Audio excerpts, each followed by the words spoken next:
episode 187, Ploughing, Chemicals and Monoculture. This is the World Organic News for the week ending 23rd of September 2019. John Moore reporting.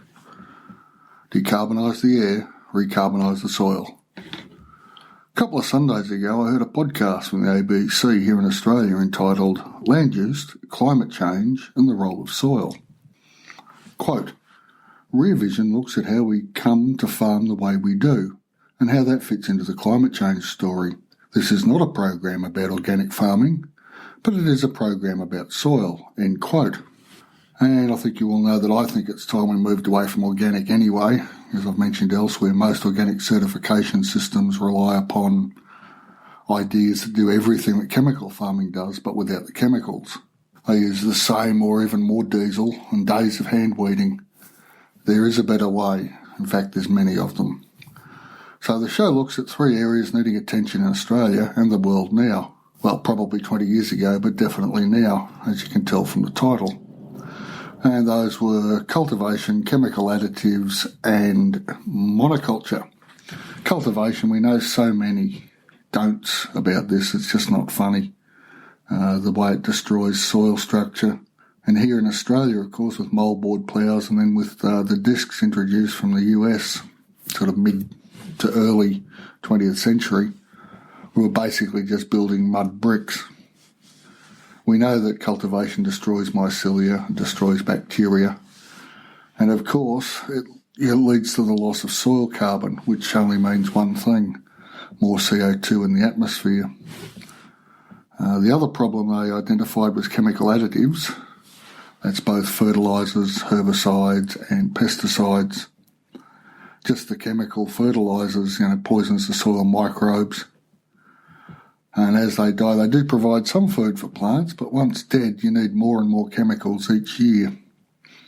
There was that Faustian pact that was entered into, even if people didn't know they were entering into it, where more production was provided by these chemicals, but for the loss of 1% of topsoil each year, or thereabouts, sometimes more, especially in drought years when there's a bit of wind about, and drought years that are followed by flooding events, which happens often here, particularly if there's no cover on the soil.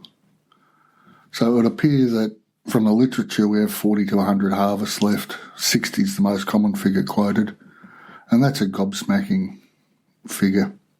We need to do something about this. We needed to do something about it 20 years ago. And then, of course, there's all the embedded carbon in the production system for these chemical fertilisers, herbicides and pesticides. Nitrogen in particular uses huge amounts of energy because it has to be done in pressurised containers, and every time you're building pressure, you're using energy, and the energy is coming from fossil fuels.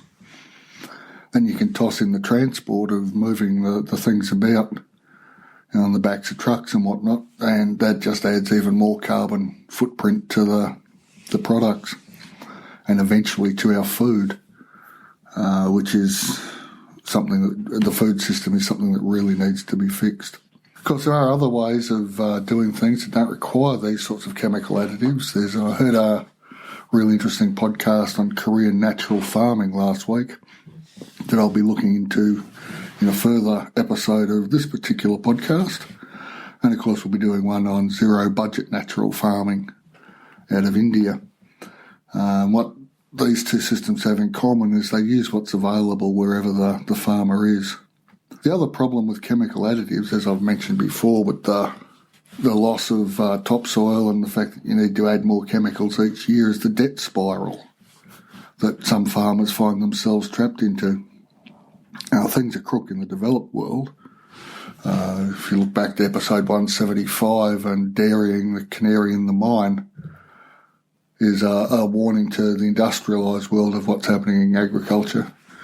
But all across the developing world, you get suicides, particularly in India, because to get hold of these chemicals to grow the seeds they've been sown, a lot of people have to go into debt.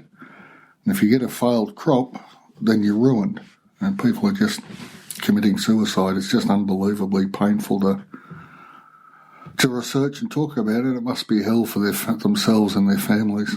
The other problem that the program pointed out that was wrong with agriculture was what we all know as monoculture. And this is somewhat obvious. It's got nothing to do with biomimicry. Biomimicry is what we're all about because nature abhors a vacuum, but nature also abhors the lack of variation. This is what evolution's all about, of course. Every micro niche has something that's evolved to live in it and its associated microbiomes. So if you look at things like the steppe, the prairies and the rangelands of South Africa, Australia and South America, while they appear to be just grasslands, there's a huge variety of species, and that varies with both depths of soil, water levels, all that sort of stuff. The thing with monoculture is that it comes across as efficient. Rip out all the hedgerows, plough in a straight line for an hour, turn around, plough back in the other direction for another hour. It's sort of the Henry Ford approach to food production, so that each farmer only produces one product. And it doesn't work. Leads to, like the Henry Ford approach to motor vehicle construction, it led to a lot of boredom amongst the talented craftspeople. He had to double their wages to keep them working there. The thing with monoculture is it seems to be efficient, and yet we're stuck with this counterintuitive thing with mechanical and biological systems. With mechanical systems, efficiency comes from the minimum number of moving parts, less things to go wrong. In biological systems, the more layers and interconnections and the more complex the systems are, the more stable they are. And the thinking is so contrary to what we've been brought up with in a mechanical world. Remember, we may well be in the information age, but we're living on the culture that created the Industrial Revolution. And so we're adapting. And I think if we can move to more interconnected biological ways of seeing the world, then we have more stability, more sustainability. I know I don't like that word, but we have a chance to regenerate anyway by using the systems rather than doing the work ourselves. So the idea is to set the systems in motion and then monitor as a landholder. So to that extent, I'll go on to explain what we're doing at work. As I've mentioned earlier, I'm setting up a horticulture program in a disability service. So, of course, we've got no dig beds, and, of course, there's no chemicals. We're making compost, and we've started the first of the 5 worm farms that we'll be growing. But the thing that bothered me was the monoculture part, because it's something that's always been on my mind with vegetable production.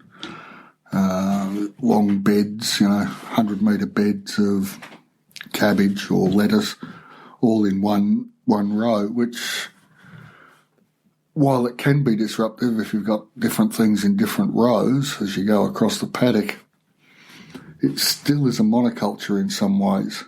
What I've been doing is what I developed was a 1 square metre garden for people, just so they can start things off in their backyards or even on a veranda or a balcony if they wanted to, if they were living in town. So I've taken the idea of that, which was a whole series of about 9 or 10 different cultivars and varieties in that 1 square metre, which is about 10 square feet in the old money if you're listening from the US or parts of the UK even, who never really understood the metric system. So I've taken that idea that I developed to show people, and I've applied it to these bigger beds at work.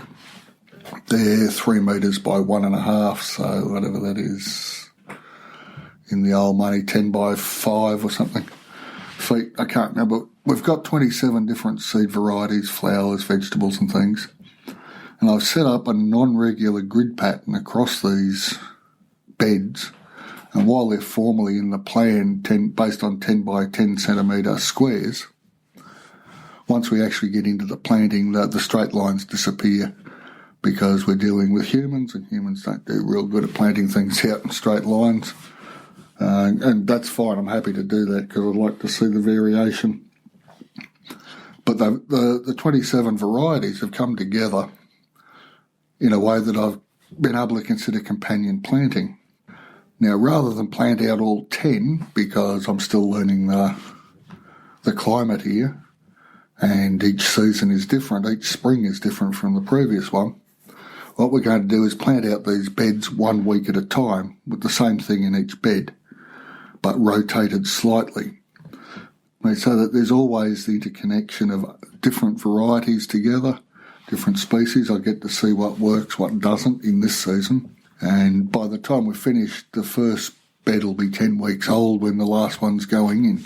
So we'll be getting production and we'll be able to make adjustments as we go along. So it's a way of avoiding the idea of the monoculture per bed. It may be taking things to extremes, but it may also just be the little thing we need, because then each bed will provide probably, 10, 15 veggie boxes a week for the people I'm working for, and we've sent that off to the residential areas. But we will be recording the results, and I'll report back on those as we go. Probably around midsummer by then, we'll have some sort of an idea. Now, if anyone else has got any other ideas in response to the no monoculture principle, I'd really love to hear it. You can email me, media@worldorganicnews.com. Be a link in the show notes, of course. Our online conference, Living Soils Backyard Regen, hosted by World Organic News and Permaculture Plus, finished up last Wednesday on the 16th of September. And despite it being an awful lot of work, I learned an awful lot. I can now edit videos in my sleep, which is a real hoot. And yet the knowledge our presenters delivered was extremely powerful. And I'm thinking about making, because it was over 3 nights, I'm thinking about making the individual night sessions available. If you're interested in that, you can let me know again at media@worldorganicnews.com. Other than that, I'll be back next week into a more regular schedule with these things. The conference really threw me about, but it was worth it. And hopefully you'll all come along next year and we'll have another crack at it then. So that's about it for this week. Thanks for listening, and I'll be back next week.